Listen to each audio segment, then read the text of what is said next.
Want to watch almost any movie or show on your big screen?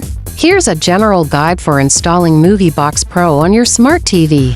First, it's important to know that Moviebox Pro is not available in official app stores like Google Play.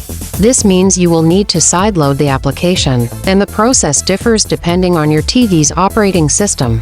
For Android TV or Google TV, you'll need to enable installations from unknown sources.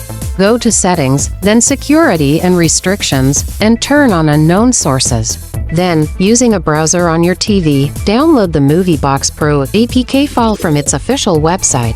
Use a file manager to find the downloaded file and install it. For Samsung or LG TVs that don't run Android, you cannot install APK files directly. Your best option is to screen mirror the app from an Android phone or use the web version of Moviebox Pro through the TV's internet browser. A final important note, since this app is from a third party, always download it from its official website to avoid security risks. And be aware of the legal implications of streaming copyrighted content. Once installed, log in and enjoy your entertainment.